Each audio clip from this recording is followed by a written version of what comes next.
तो हेलो मेरे प्यारे बच्चों, तो कैसे हैं आप सभी लोग। मैं रोहित चौहान आपका अपने प्यारे से YouTube चैनल फिजिक्स हाउस में तहे दिल से स्वागत करता हूं। तो मेरे प्यारे बच्चों, आज की जो थंब वीडियो है आपने थंबनेल देखकर पहचान गए होंगे। तो मेरे प्यारे बच्चों, आज की वीडियो बहुत ही इंपॉर्टेंट होने वाली है और ये वीडियो बच्चों हम लोग का है जो रेजिस्टेंस के कॉम्बिनेशन के ऊपर, प्रतिरोधों के संयोजन के ऊपर। बच्चों हिंदी माध्यम के जितने भी बोर्ड हैं बच्चों, इनका जो डेरिवेशन है ये डायरेक्ट बोर्ड की परीक्षाओं में आ रहे हैं एकदम। तो मेरे प्यारे बच्चों, आज अगर आप हिंदी माध्यम से परीक्षा की तैयारी कर रहे हैं, बोर्ड की परीक्षा तैयारी कर रहे हैं, तो बच्चों आज ये वीडियो आप स्किप मत करिएगा, क्योंकि आज अगर स्किप कर गए तो आप इस चैनल पर उस चैनल पर आप भटकते रहेंगे। तो मेरे प्यारे बच्चों, इस वीडियो को कंप्लीट तैयार करके जाइएगा। हम इस डेरिवेशन को इसको समझ कर जाइएगा, इसके डिफिनीशन को बहुत सरल भाषा में। ठीक है बच्चों, तो देखते हैं, हम लोग स्टार्ट करते हैं। जैसा कि हमने बोर्ड पर लिखा हुआ बच्चों, प्रतिरोध का संयोजन। बच्चों जो पहला बच्चों है श्रेणी क्रम संयोजन और दूसरा बच्चा है समांतर क्रम संयोजन। बच्चों इसे हम लोग पार्श्व क्रम संयोजन करते हैं। तो रेडी हो जाइए आप लोग, पेन और कॉपी लेकर डाल लीजिए हेडिंग प्रतिरोधों का श्रेणी क्रम संयोजन।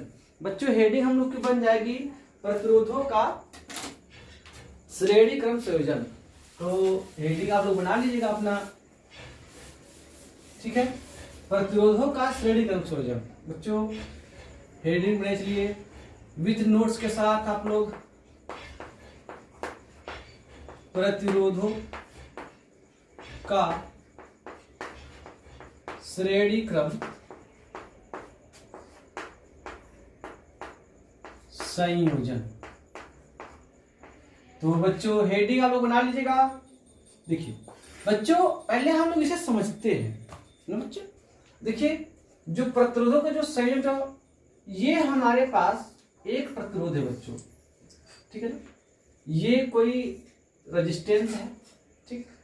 अच्छा, इस प्रतिरोध के बाद मैं एक प्रतिरोध बच्चों और जोड़ दे रहा हूं,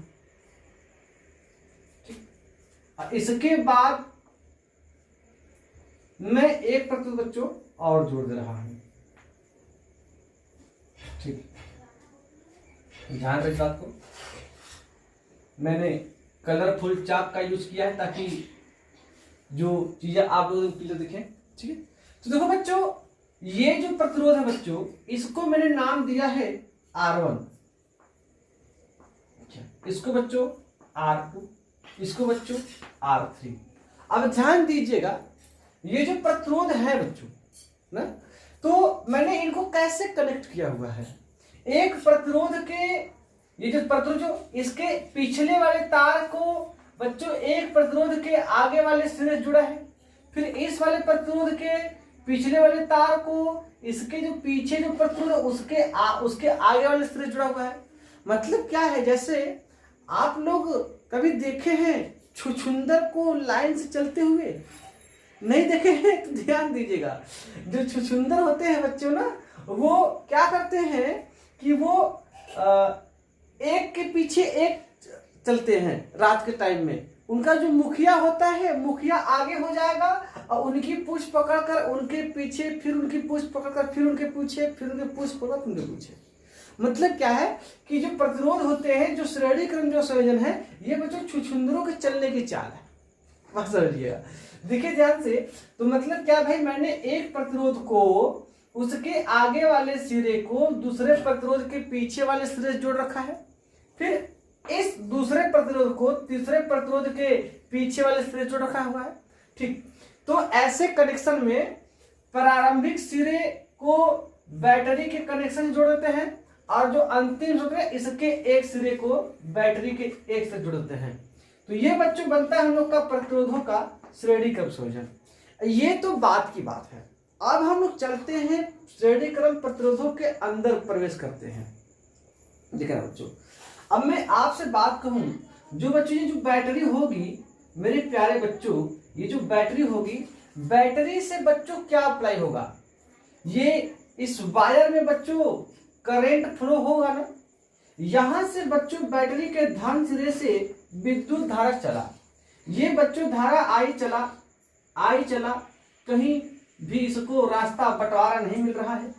पहले वाले प्रतिरोध में बच्चों आई एम्पियर की धारा ऐसे ऐसे ऐसे ऐसे ऐसे गई, यही वाली एम्पियर बच्चों धारा दूसरे प्रतिरोध में भी बच्चों चली ना बच्चों। अब बच्चों तीसरी जो धारा है बच्चों, जो तीसरा प्रतिरोध है, इससे भी बच्चों आई एम्पियर की धारा ही बच्चों गुजर रही है। मतलब क्या, हमें क्या मिल रहा है कि तीनों के तीनों प्रतिरोधों से आई एम्पियर की धारा ही बच्चों जा रही है। आई बात समझ में?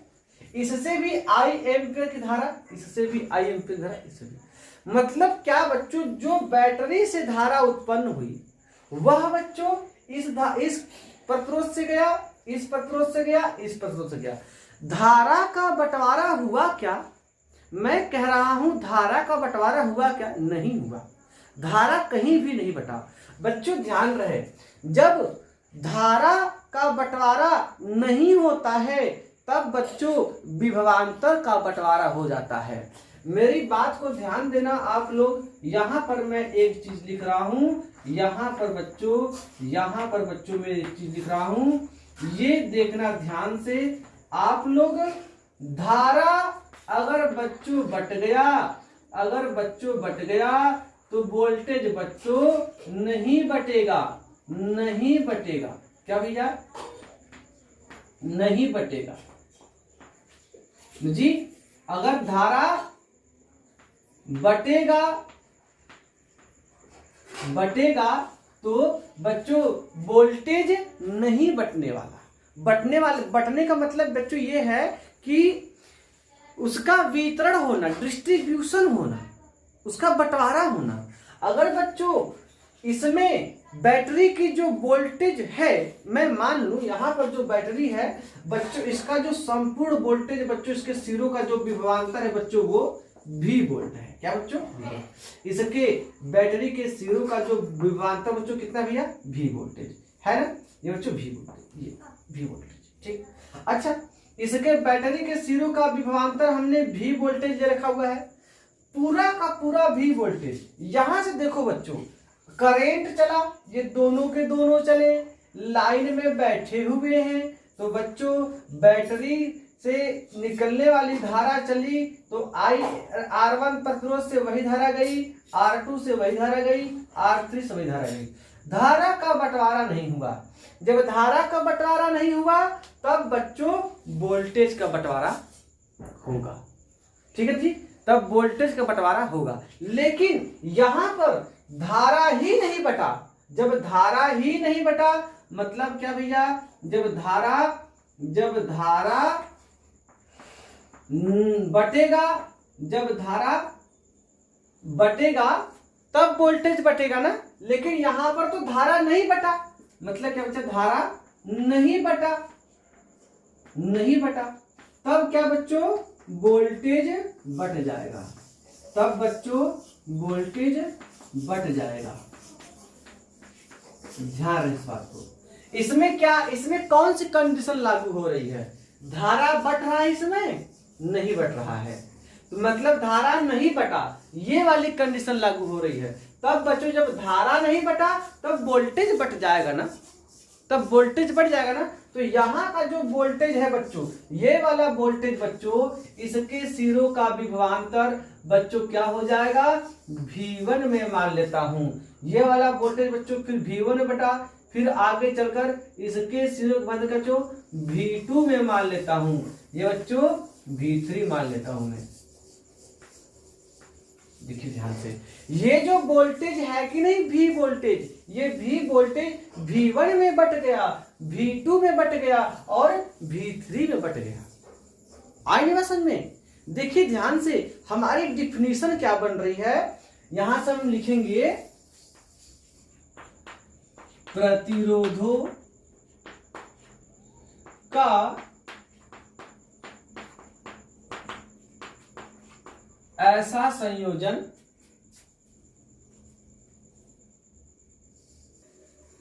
हाँ तो बच्चों देखिए भाई वीडियो लंबी न हो जाए इसलिए मैंने वीडियो को रोक कर डिफिनेशन लिख दिया था।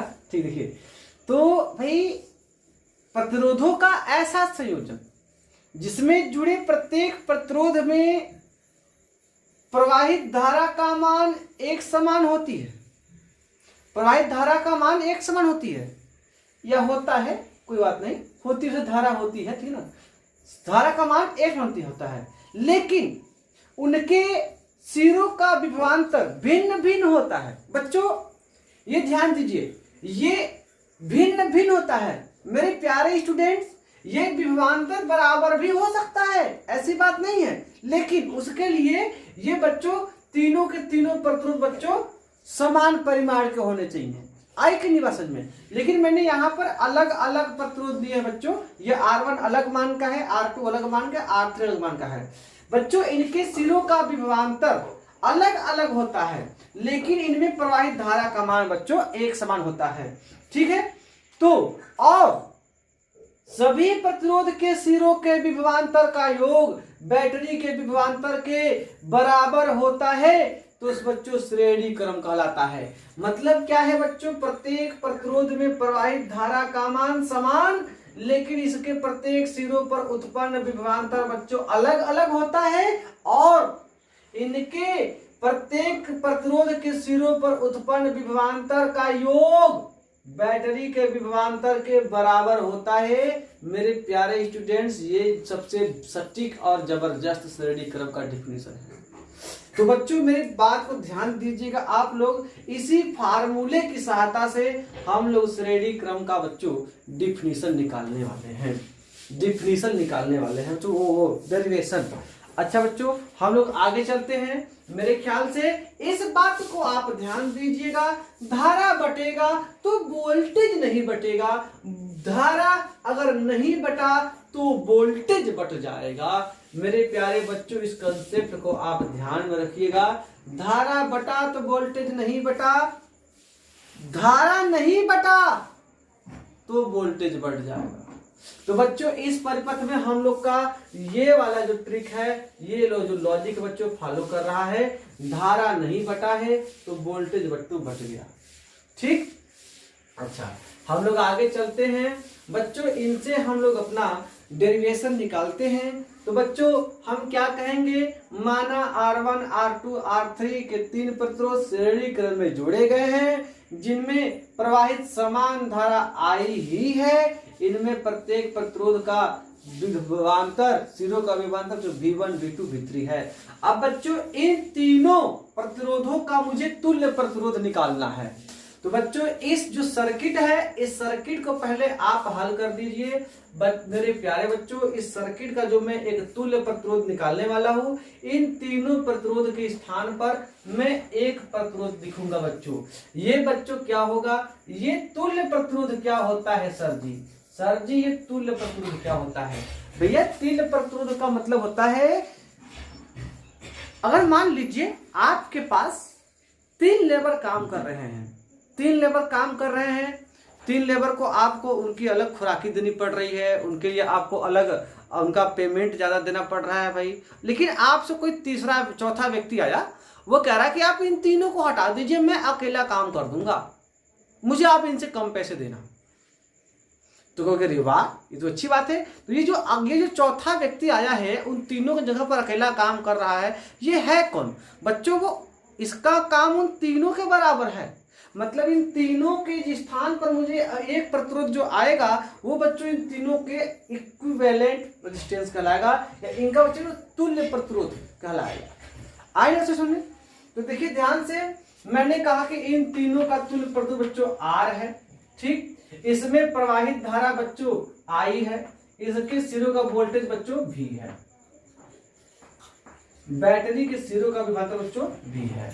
आई राशन में? अच्छा तो मैं आपसे बात कहूं, पहले इस करंट में जो I का मान है वही बच्चों I किसमें जा रहा है जी? ये बैटरी बच्चों, वही बैटरी यहाँ पर। अब बच्चों ध्यान देना, इसमें प्रवाहित इस बैटरी का वोल्टेज, देखो ध्यान से, इस बैटरी का जो वोल्टेज है बच्चों, इस सिरों पर उत्पन्न विभवांतर के वोल्टेज के योग के बराबर। देखो बच्चों हमसे कहा गया है कि बैटरी का वोल्टेज प्रतिरोध के सिरों पर उत्पन्न विभवांतर के योग के बराबर होता है। ये डिफिनीशन में मैंने बात लिख दी है, V बराबर V1 plus V2 plus V1 V2 बच्चों V3। अच्छा, ये बच्चों V का मान बच्चों क्या होगा? अगर मैं आपसे बात कहूं VIP रूल तो पढ़े होंगे आप लोग, VIP रूल तो आप लोग पढ़े होंगे। तो VIP कौन है? रोहित सर जी हैं। VIP कौन है? रेजिस्टेंस है। कौन है भाई? रेजिस्टेंस है। तो बच्चों इस V के लिए या बच्चों इस V और I में क्या संबंध बच्चों? तो ये देखिए आप लोग कहेंगे भैया V बराबर I इंटू आर। तो बच्चों I इंटू आर हो गया। आज देखो बच्चों ये V1 क्या है बच्चों? इसके सिरों का विभवांतर। तो बच्चों इस V1 के लिए आप क्या कहेंगे? I into R1, I into R1। अच्छा, प्लस इस V2 के लिए बच्चों I into R2, I into R2, plus इसके लिए बच्चों I into R3, I into R3। मेरे प्यारे बच्चों कुछ कट तो नहीं रहा है वीडियो में? थोड़ा मैं देख लूं। एकदम कुछ नहीं कट रहा, एकदम सब कुछ सही चल रहा है। ठीक, अब मेरे प्यारे बच्चों अब इसको आप ध्यान दीजिएगा। मैं कहूं कि ये I इंटू कैपिटल R बराबर के बच्चों, इसमें भी बच्चों I, इसमें भी I, इसमें भी I। मैंने इसमें से I ले लिया बाहर। बच्चों यहां से क्या मिलने वाला है? ये बच्चों मिलेगा हमको R1 plus R2 plus R3। देखो बच्चों अब बात है में ये बच्चों I से I बच्चों हो जाएगा कैंसिल, हम लोग को मिल जाएगा R बराबर के बच्चों R1 प्लस R2 प्लस बच्चों R3। ये देखो बच्चों जो श्रेणी क्रम में जो प्रतिरोध जोड़े गए हैं उनके लिए बच्चों जो मुझे एक उनके स्थान पर मैं उनके जितना काम कर सके उसके लिए मुझे तुल्य प्रतिरोध कितना जोड़ना पड़ेगा बच्चों? उसके लिए R1 plus R2 plus R3। मैंने कहा भाई सब चीजें आप एकदम क्लियर देख लीजिए, ताकि आप लोग स्क्रीनशॉट ले लेंगे। ठीक है, अच्छे से मैं बच्चों इस चीजों को अब मैं थोड़ा सा क्लियर करने वाला हूं। हाँ, यहाँ पर एक बात थोड़ा ध्यान रखो बच्चों, क्योंकि कुछ बच्चों के मन में आएगा सर जी ये जो आपने कहा है भिन्न भिन्न होगा, सर जी मैं बराबर कर दूंगा। एकदम कर सकते हैं आप, यदि इन तीनों प्रतिरोधों को मान आप बच्चों एक जैसा कर देंगे तब तो सभी के सिरों का विभवांतर बच्चों एक जैसा हो जाएगा, लेकिन तीनों का योग बच्चों बैटरी का बराबर का योग होगा। ये ध्यान दीजिए आप लोग मेरे प्यारे बच्चों। अब हम लोग चलते हैं आगे, अब हम लोग चलते हैं आगे, चले आगे बढ़े। ठीक, अच्छा तो क्योंकि अब हम लोग पढ़ने वाले हैं अगला थ्योरी, अगला डेरिवेशन एकदम अच्छे से, उसके लिए थोड़ा सा मैं आपसे चलिए ठीक, अच्छा वो मैं बाद में देख लूंगा। अब जो चीजें माइंड में मेरी चल रही वो चीजें मैं बाद में लिखूंगा, ठीक है।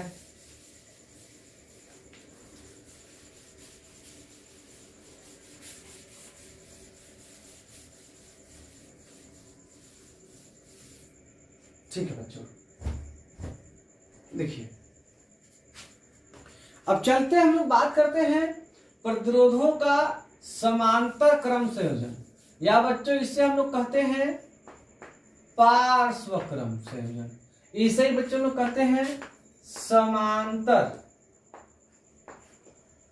क्रम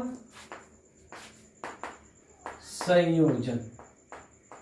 देखो बच्चों अब मैं बात कहूं कि हमने पिछले वाले में भी 3 प्रतिरोध दिया था, इसमें भी मैं 3 प्रतिरोध लूंगा। कैसे लेता हूं बच्चों? मैं यहां पर 3 प्रतिरोध ऐसे लूंगा कि बच्चों इनके तीनों प्रतिरोध के एक सिरे एक तरफ होंगे और तीनों प्रतिरोधों का दूसरा सिरा बच्चों एक तरफ होगा। देखिए ध्यान से, ये प्रतिरोध बच्चों ये R1 है, ये R2 है, ये R3 है। बच्चों इसके तीनों प्रतिरोध के एक सिरे को एक साथ जोड़ देंगे हम। क्या बच्चों? एक साथ मैंने जोड़ दिया। चलिए ठीक, या ऐसा नहीं समझते हो कोई बात नहीं, इन तीनों प्रतिरोध के इस भैया ऐसे जोड़ दिया मैंने। देखो बच्चों इसके तीनों तार को मैंने बच्चों एक साथ जोड़ दिया, यो। चलो बच्चों अब फिर इस तीनों प्रतिरोध के एक साइड के तार को बच्चों फिर मैंने जोड़ दिया ऐसे। चलो बच्चों, ये बातें हो गई। मैंने कहा तीनों प्रतिरोध को समांतर क्रम ऐसा समझता है कि आप जिन प्रतिरोधों को जोड़ना है उनके एक सिरे वाले तार को एक साथ जोड़िए और दूसरे सिरे तार को एक साथ जोड़िए। ठीक, तो बच्चों मैं इनको जोड़ देता हूं किसी एक बैटरी से। क्या बच्चों? किसी एक बैटरी से। ये बच्चों बैटरी हमारे पास है। ये बैटरी के सिरों का जो विभवांतर है बच्चों, वह बच्चों है V वोल्टेज। कितना है बच्चों? V voltage. ठीक है, V वोल्टेज है। अच्छा बच्चों, अब मैं आपसे कहूं कि जब ये V वोल्टेज की बैटरी है तो बच्चों इस वायर में बच्चों करंट जाएगी कि नहीं जाएगी? देखना ध्यान से बच्चों, ये करंट यहां से आया, यहां से आया गया, यहां पर आने के बाद यहां पर देखो बच्चों, यहां पर रुक गया। मेरे प्यारे बच्चों, ये करंट यहां पर आने के बाद बहुत ही उलझन में फंस गया है। वो कह रहा है मैं किधर जाऊं, वो कह रहा है मैं R1 की तरफ जाऊं तो R2 नाराज हो जाएगा, R2 की तरफ जाऊंगा तो R3 व R1 नाराज हो जाएंगे, R3 की तरफ जाऊंगा तो ये दोनों नाराज होते हैं।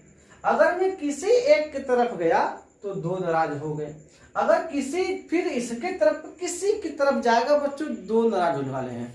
तो ये धारा कह क्या रहा है? अपने आप को बांट दे रहा है। चलो भाई, तुम जैसे जिस मान के हो मैं तुम्हें वैसा बांट दूंगा। आई कि नहीं बात समझ में? ठीक है क्या? अब बच्चों ध्यान देना, ये जो धारा है बच्चों, यह जो धारा का भाग इस R1 में बह रहा है, इसको बच्चे हम कहेंगे I1, इसको बच्चों हम कहेंगे I2, इसको बच्चों हम कहेंगे I3। धारा का जितना भाग R1 में बह रहा है उसे हम I1 का नाम देंगे। धारा का कुछ भाग जो R2 में बह रहा है उसे हम I2 का नाम देंगे। धारा का कुछ भाग जो R3 में बह रहा है उसे हम R3 का नाम देंगे। अब यही धाराएं बच्चों इधर से आएंगी तो ये धारा बच्चा I1 ही कहलाएगी, ये धारा बच्चों I2 ही कहलाएगी, और ये बच्चों धारा I3 कहलाएगी। ये तीनों की तीनों धाराएं अगर बच्चों यहां पर मिल जाएंगी तो आप कहेंगे इस वायर में कितना धारा बह रहा है। बच्चों इस वायर में I1 आके मिला, फिर प्लस बच्चों I2 आके मिला, फिर बच्चों प्लस आके I3 हुआ। मेरे प्यारे बच्चों, किसी भी बैटरी से जितने एम्पियर की धारा प्रवेश करती है उतने एम्पियर की धारा निकलती है। समझ में आई बात? क्योंकि बच्चों अगर मैं बात कहूं इस बैटरी के इस सिरे से बच्चों जितनी धारा आई बच्चों निकलेगी उतनी ही धारा बच्चों इधर से प्रवेश करने वाली है। तो मेरे प्यारे बच्चों, इधर से निकलने वाली धारा आई है, इधर से प्रवेश करने वाली धारा I1 plus I2 plus I3। बच्चों मेरे प्यारे बच्चों, ये किरचॉफ का नियम है। अभी ये आपके लेवल में नहीं है किरचॉफ का नियम, नहीं तो मैं बताता आपको जरूर, लेकिन आपको समझाने के लिए मैं आपको एकदम सटीक एकदम सरल उदाहरण ले रहा हूं। अगर ये आपको मेरा एग्जाम्पल एकदम समझ में आ रहा है मेरे प्यारे बच्चों, तो आप वीडियो को लाइक कर दीजिएगा। अगर चैनल पर नए हो तो चैनल को सब्सक्राइब कर दीजिएगा। अगर वीडियो मेरी आपको पसंद आती है, आपको लगता है कि नहीं सर अच्छा पढ़ा रहे हैं, सर की वीडियो मेरे लिए हेल्पफुल है, सर की एक भी वीडियो मिस ना हो, तो आप लोग बेल आइकन को भी ऑन कर दीजिएगा। ठीक है, तो मेरे प्यारे बच्चों चलते हैं फिर से आगे अपने आगे के टॉपिक की ओर। ठीक है, तो कुछ गला सूख रहा है, तो कुछ पानी पी लूँ। ठीक है, उसके लिए मैं वीडियो से मैं पुश कर देता हूँ बच्चों।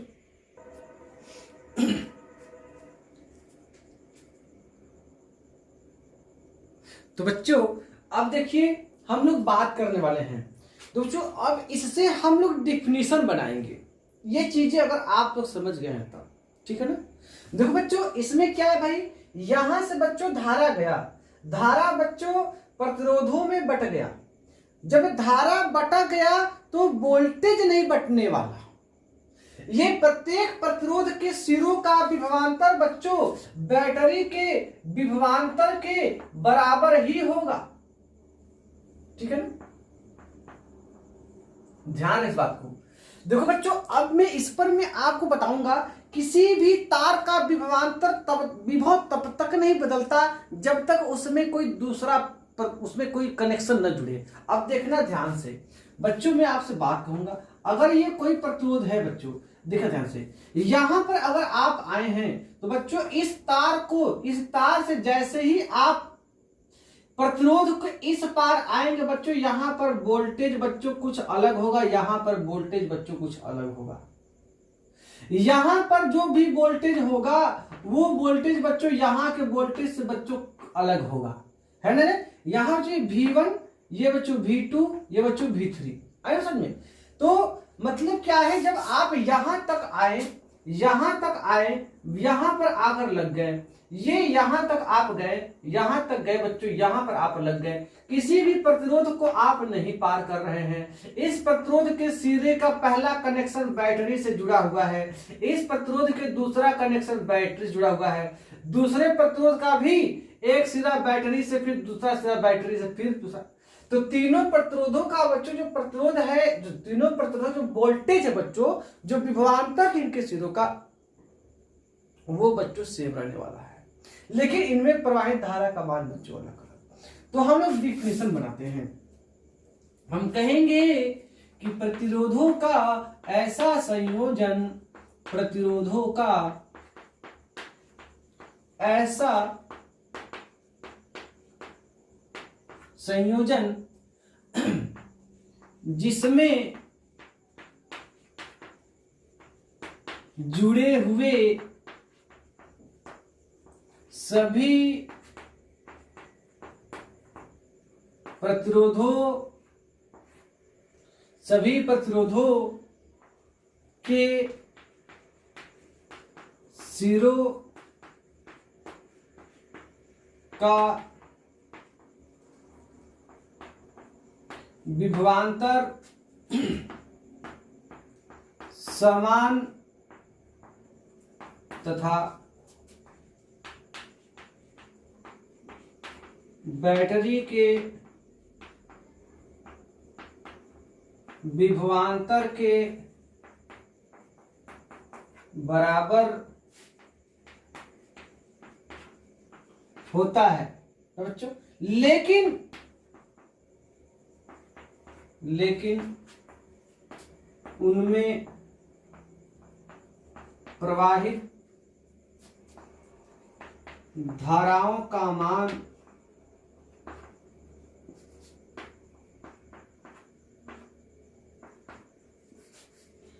अलग अलग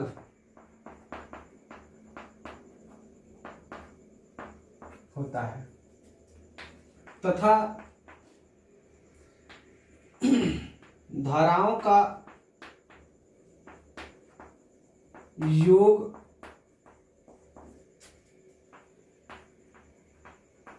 बैटरी से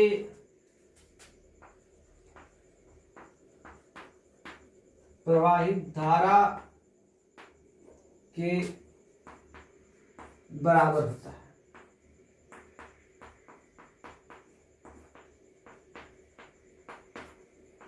बच्चों डिफिनीशन हमारी बन गई।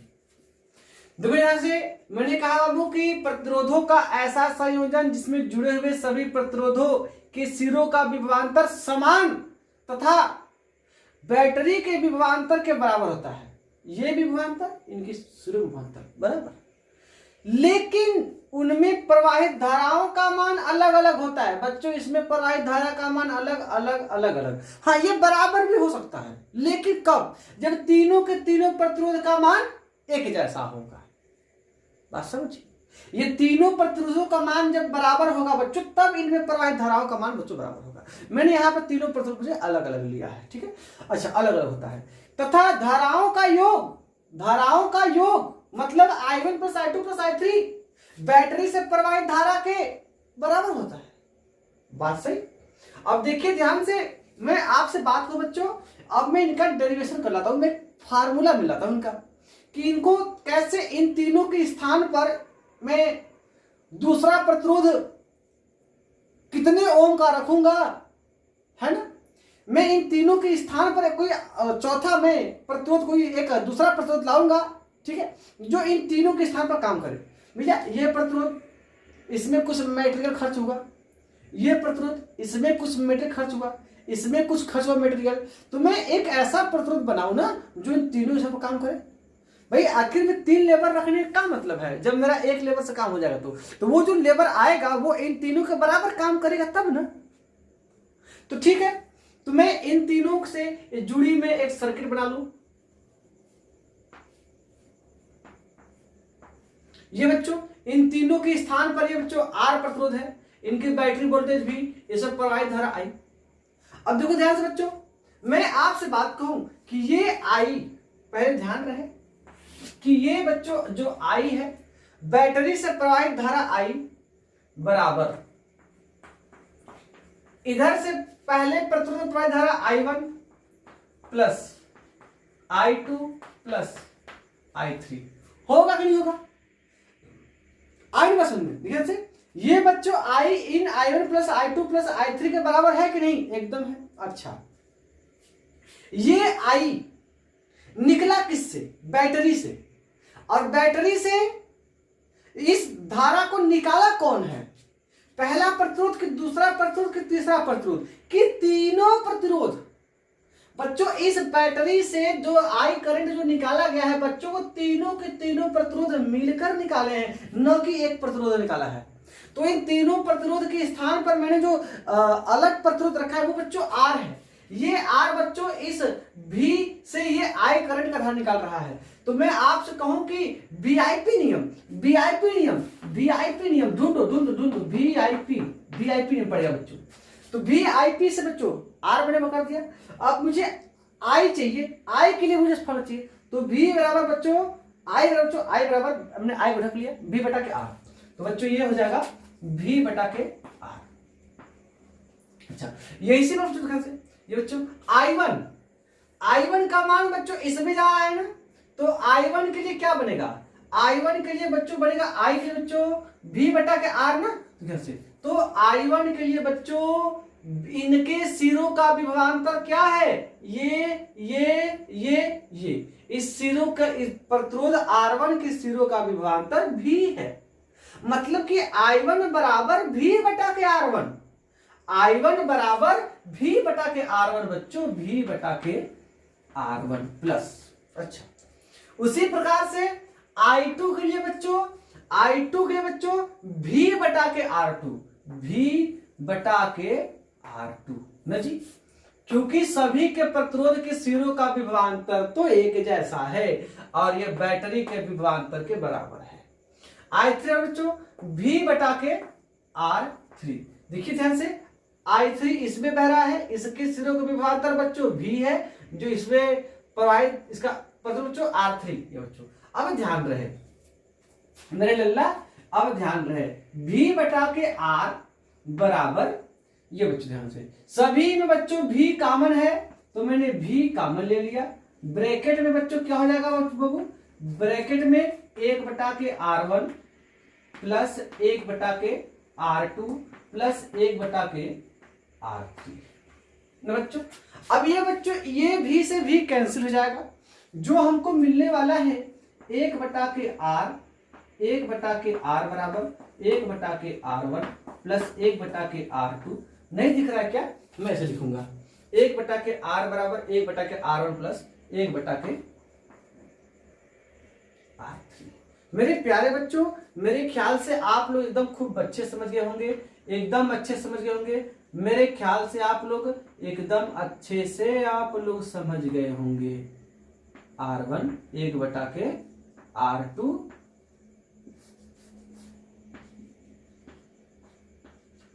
1 बटा के R3। देखिए वीडियो में कुछ तो कटा तो नहीं ना? एकदम सही है, क्लियर है, सब कुछ सही है मेरे प्यारे बच्चों, एकदम आप लोग समझ गए। तो ये डेरिवेशन आप लोग खूब अच्छे समझ गए होंगे, मेरे ख्याल से इसमें कोई प्रॉब्लम नहीं होगी। अगर आप लोग समझ गए हैं तो वीडियो में जय हिंद जरूर लिखिएगा, क्योंकि जय हिंद जब आप लिखते हैं तो मुझे मोटिवेशन मिलता है, क्योंकि मेरी वतन की बात है, मेरे देश की बात है। ठीक है, तो बच्चों हम लोग आगे कुछ इंपॉर्टेंट बातें करने वाले हैं, इसे आप लोग स्क्रीनशॉट ले लीजिए आप लोग, ठीक है, अच्छे से एकदम, ठीक है।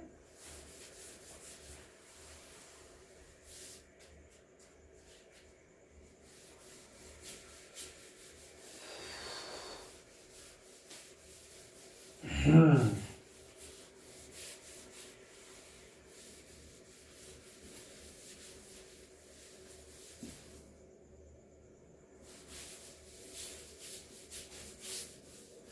बच्चों, अब हम लोग बात करने वाले हैं नोट पॉइंट में। हम नोट में मिश्रित लेके चलेंगे भाई। एन प्रकार के एन प्रतिरोध समान परिमाण के, देखिए समान ओम के एन प्रतिरोध।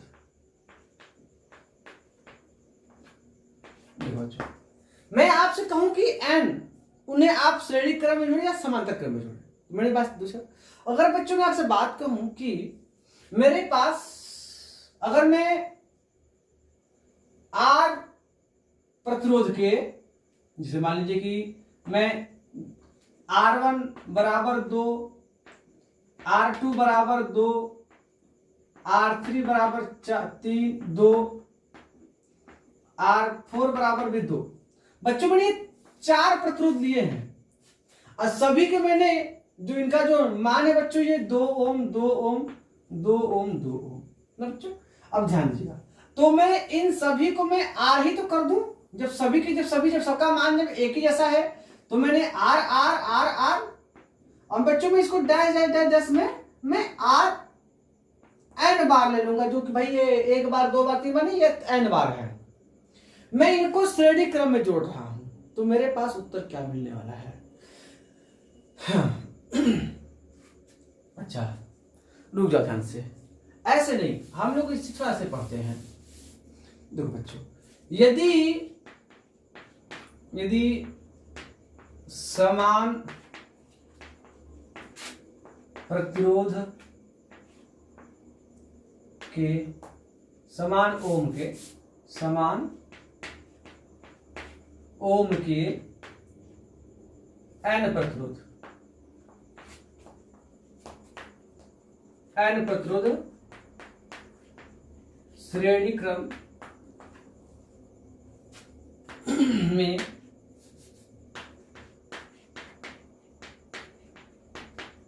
जोड़े जाएं। देखो बच्चों, तो अगर मैं आपसे समान ओम के एन प्रतिरोध बच्चों श्रेणी क्रम में जोड़े जाए, तो इनका तुल्य प्रतिरोध बच्चों, तो जो तुल्य प्रतिरोध होगा बच्चों, वो मालूम क्या होगा? तुल्य प्रतिरोध वो बच्चों होगा आर डैश, मैंने मान लिया तुल्य प्रतिरोध मतलब आर डैश बराबर एन आर। जैसे मैंने कहा कि 2 ओम के मैंने प्रतिरोध लिया, फिर मैंने 2 ओम का प्रतिरोध लिया बच्चों, फिर मैंने 2 ओम का प्रतिरोध लिया बच्चों। अब बच्चों ध्यान दो, ये 3 प्रतिरोध हैं 2 ओम के, इनका तुल्य प्रतिरोध क्या होगा? ये किसमें जोड़े गए हैं बच्चों? श्रेणी क्रम में। तो आप कहोगे सर जी R बराबर R1 plus R2 plus R3, यही था बच्चों ना, हमने पढ़ा था। तो अब क्या कहेंगे बच्चों? ये 2 प्लस 2 प्लस 3 2, क्या है 2 प्लस 2 प्लस 2 बराबर के बच्चों 6 ओम आएगा। क्या मैं इसमें से इन तीनों प्रतिरोधों की मान तो 2 ओम ही है, और प्रतिरोधों की संख्या कितनी है बच्चों? 3 है। अगर मैं 6 को मैं लिख सकता हूं क्या बच्चों? प्रतिरोधों की संख्या बच्चों 3 और एक प्रतिरोध का मान बच्चों मैं R कह दूं, क्योंकि सभी तो R R R ही है। अतुल्य प्रतिरोध को मैं R डैश कह दूं न जी। अगर सोचो ध्यान से, अगर मैं आपसे इनको कहूं कि ये 2 ओम के नहीं, ये केवल R ओम के हैं, चलो तो आप क्या कहोगे? 1 R 2 R 3 R, तो इनके लिए आप तो डायरेक्ट लाने वाले हो तुल्य प्रतिरोध R डैश बराबर बच्चों 3 R। अगर मैं एक और जोड़ दूं तब क्या कहोगे सर जी? तब हो जाएगा सर जी, तब सोचो जी 4 R हो जाएगा, फिर बच्चों 5 R, मैं कह दूं कि N जुड़े हुए हैं, तब क्या कहेंगे आप? N R। इसी टाइप से बच्चों अगर N R है ना। अब बच्चों एक बात और ध्यान रहे कि श्रेणी क्रम में आप कितने भी प्रतिरोध जोड़ लो, जो सबसे बड़ा प्रतिरोध होगा उससे भी बड़ा उत्तर आएगा। जैसे मैंने कहा कि एक प्रतिरोध 1 ओम का है, एक प्रतिरोध बच्चों 2 ओम का है, और एक प्रतिरोध बच्चों 3 ओम का है, और एक प्रतिरोध बच्चों 4 ओम का है। इनमें सबसे ज्यादा वैल्यू का प्रतिरोध कौन है? चौथा वाला है। इनका उत्तर बच्चों 4 ओम से भी अधिक आएगा। सबसे अधिक मान का प्रतिरोध 4 ओम। इनका उत्तर जब भी आएगा 4 ओम से अधिक आएगा। जोड़ के देख लो, R बराबर 1 + 2 3, 3 + 3 6 + 10 बराबर 10 हुए बच्चों। अब हम बात करते हैं समांतर क्रम को लेकर, तो इसे आप लोग नोट कर लेंगे, ठीक है। यदि समान ओम के n प्रतिरोध समांतर क्रम बच्चों, क्या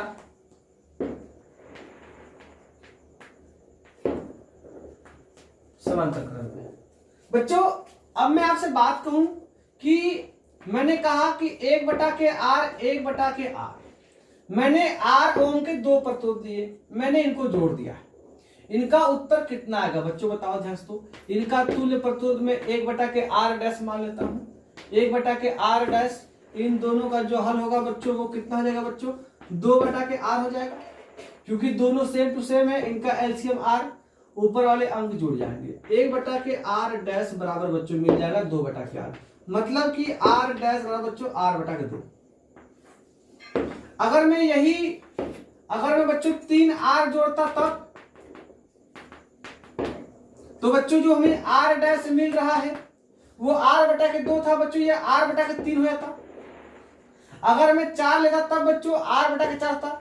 अगर मैं n लेता तब बच्चों क्या होता कि r' बराबर r/n होता। आई नहीं बात समझ में? ठीक है। अच्छा बच्चों एक बात और, आप समांतर क्रम में जितने भी ओम के प्रतिरोध लो, जो सबसे छोटा ओम होगा उससे छोटा भी उत्तर आएगा। बात को ध्यान दीजिएगा, बहुत ही कंसेप्चुअल चीज है। मैं आपसे कहूं कि ये एक प्रतिरोध है 2 ओम का, है ना, ये एक प्रतिरोध है बच्चों 4 ओम का, ये एक प्रतिरोध है बच्चों 6 ओम का। बच्चों मैंने इनको जोड़ रखा है समांतर क्रम में, इनका उत्तर बच्चों 2 ओम से भी कम होगा। श्रेणी क्रम में बड़े वाले से भी बड़ा, समांतर क्रम में छोटे वाले से भी छोटा। इनको हल करके देख लो। 1/r बराबर 1/2 + 1/4 + 1/6। इनका एलसीएम बच्चों हो जाएगा मेरे ख्याल से 12। देखिए ध्यान से, 2 4 6, 2 एकम 2, 2 दूना के 4, 2 3 6, फिर 2 से एकम 2, फिर 3 तक 3, मुझे 3 दूना के 6, दूना के 12 इनका एलसीएम। फिर बच्चों 2 छक्का 12, 4 3 12 + 6 दूना के 12 बच्चों 1/r। और बच्चों 1/r बराबर हमें मिल जाएगा 6 2 8 3 11, 6 2 8 3 11/12। बच्चों r बराबर मिल जाएगा 12/11। बच्चों 12/11 2 से भी छोटा है, 12/11 2 से भी छोटा है। आई कि नहीं बात समझ? तो बच्चों न्यूनतम संयोजन भी कहा जाता है, समांतर क्रम संयोजन को कहा जाता है कि प्रतिरोधों को ऐसे जोड़िए कि उत्तर कम से कम मिले, छोटा से छोटा मिले, तब आप क्या कहेंगे? प्रतिरोधों को समांतर क्रम में जोड़ना है। जब कहा जाए कि प्रतिरोधों को ऐसे जोड़िए कि प्रतिरोधों का उत्तर बड़ा से बड़ा मिले, अधिक से अधिक मिले, उससे अधिक कोई ना हो, बच्चों श्रेणी क्रम संयोजन। आई नहीं बात समझ में? आई ना समझ में? तो देखिए ध्यान से, इस बात को हम लोग समझ गए बच्चों। मेरे ख्याल से आप लोग समझ गए। आगे हम लोग जो आने वाले हैं वीडियो, वो प्रतिरोधक के संयोजन पर हम लोग हल करेंगे, ठीक है। तो मेरे प्यारे बच्चों, अगर आप लोग यहाँ तक आ गए हैं तो आप लोग वीडियो को लाइक करिएगा, चैनल को सब्सक्राइब करिए और बेल आइकन दबाइए, ठीक है। तो मेरे प्यारे बच्चों, ऐसे ही आप लोग अपनी पढ़ाई करते रहिए, कंटिन्यू लगे रहिए, आप वीडियो में जय हिंद लिखिए, ठीक है बच्चों, मेरे प्यारे बच्चों। ओके, जय हिंद, जय भारत।